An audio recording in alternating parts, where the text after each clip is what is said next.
I'd like to share, if I can, just a tiny bit about Dr. Pleasance, and then we'll give the floor to her.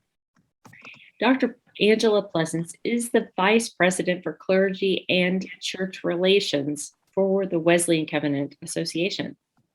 She's a lifelong Methodist. And at the age of 16, according to what I hear, she started teaching Sunday school. In college, she was already a certified lay speaker. She's a graduate of the Duke Divinity School and until recently an elder in the Western North Carolina Annual Conference.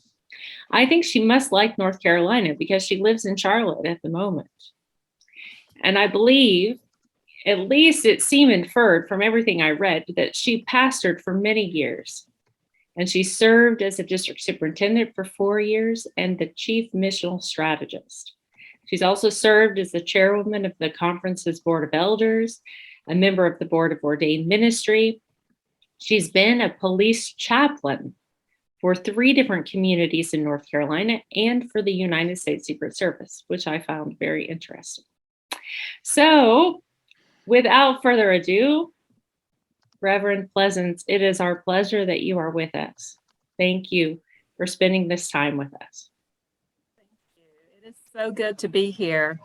I do have a tendency to talk fast for translation purposes. If you hear me going too fast, Jessica, I can see you on the screen, so just raise your hand and say slow down. And that would be great.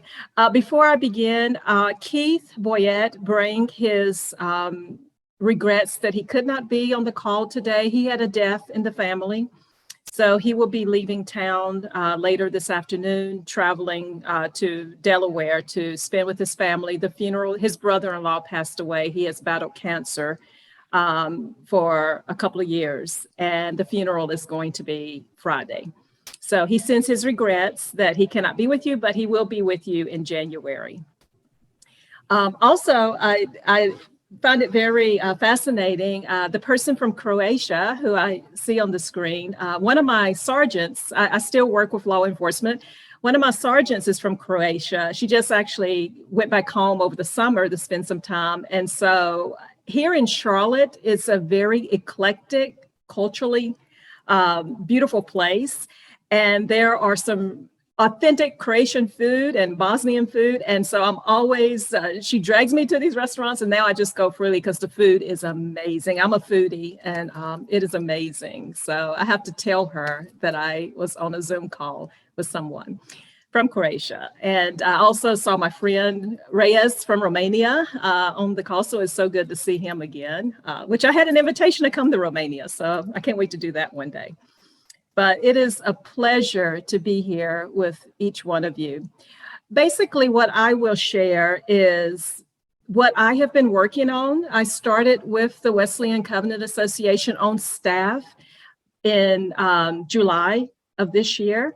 And there are some things that I have been working on since July.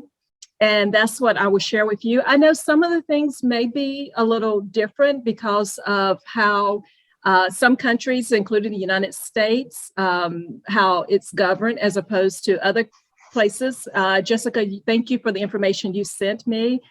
One of the things that I've learned is that what we experience here with bishops, yours is a little different as far as property.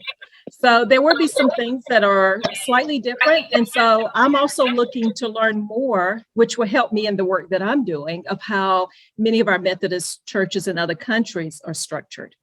So I will talk mainly about laity, the role of laity, ordination, and what that looks like. And I will also share with some information of what I'm working on currently, which is criteria for theological schools and seminaries, and those that will not only align, but what will be approved seminaries. And again, it will be great to learn also from our international brothers and sisters of the theological schools and seminaries in your areas, because that will also help with the work. The intent overall is to truly be global.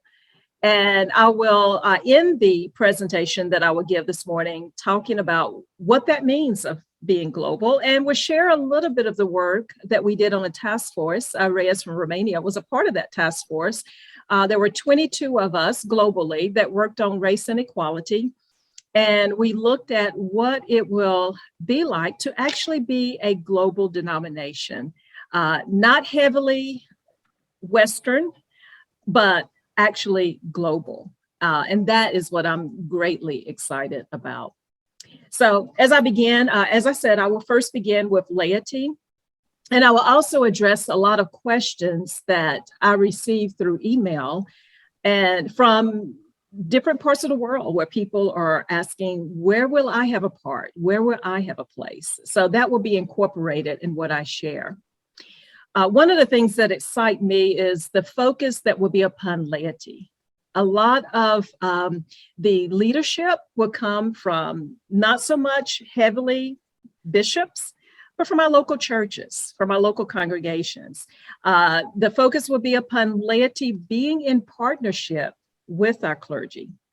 So some of the questions that I have received from those who are certified lay speakers, those who are lay ministers, they have asked, will we have a place? Will we still have certified lay ministers? And the answer is yes.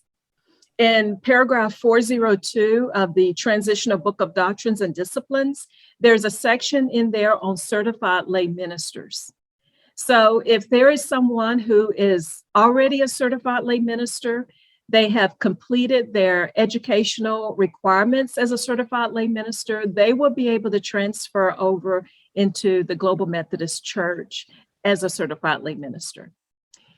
For individuals who are in the process of working on their educational requirements as a certified lay minister, they will still be able to transfer in, and where they are in the process, they would not have to go back and repeat any of the educational requirements. That would be brought over with them. And so they would continue their educational requirements as a certified lay minister. Now, we will just have one title, which is certified lay minister, and that title will incorporate certified lay servants, certified lay speakers, certified lay ministers, deaconesses, and home missioners. All of that, certified lay minister will encompass all of those individuals within that component. And so we would no longer have individual titles, but they will all come up under certified lay ministers. So in answer to those questions where the laity was asked the question, will we have a place? Yes. And there are even occasions that we will use certified lay ministers to preach in local churches. There are some currently, and that will continue, that may be given special permission from the bishop and the cabinet to pastor within a local church until a pastor can be appointed. If that certified lay minister desires to continue the process into ordination, they will have that opportunity to do that as well. But certified lay ministers will be heavily used in the Global Methodist Church. The other question that I often receive is centered around licensed local pastors. Получаваме свързан с лицензираните местни пастори, за местните пастори. Where do we have a place? Because we do not see anything in the Transitional Book of Doctrines and Discipline that specifically say licensed local pastors. And one of the reasons why is because we will no longer have that title, but we will still have the licensed pastors. They will be ordained in a deacon status. And then again, working towards, for those who feel called to work towards elder, they will continue their educational requirements towards elder. Now, we also have, which very few in number, we have what's called associate members. Associate members are licensed local pastors who have completed additional educational requirements, and they are now licensed local pastors for life. For example, if a licensed local pastor retires, they no longer have their license. They become laity and they go back into a local church.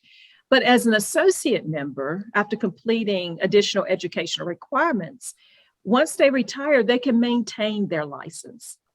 They can also vote, have extra voting at annual conferences, whereas licensed local pastors are more limited in what they can vote on. Като дякони или като старейшини. До момента, в който бъде пенсиониран. The Global Methodist Church is formed and they want to align with the Global Methodist Church. If a licensed local pastor has completed the educational requirements to be ordained a deacon, at the following annual conference, after going through an evaluation process and a vetting process, they will be able to be ordained at their next annual conference. And they would continue to work in their educational requirements. And for those who feel called to go on to elder, they would continue to work towards that educational requirements to be ordained an elder. If a licensed local pastor has completed all of the requirements to be ordained a deacon and ordained an elder, then once again, at the following annual conference, they will first be ordained a deacon, then they would be ordained an elder. So there is a place for licensed local pastors, there is a place for associate members.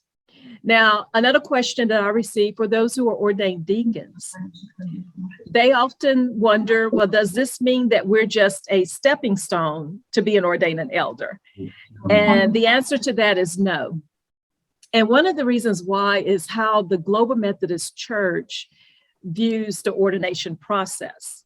We don't view it as one stepping stone to another, but more of a nested ministry.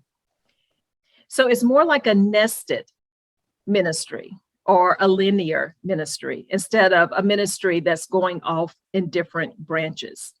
And there are wonderful articles written about this. If you visit the Wesleyan Covenant Association website and go under articles, Suzanne Nicholson, who is actually an ordained deacon, has written a beautiful article that just paints a wonderful picture of what this looks like.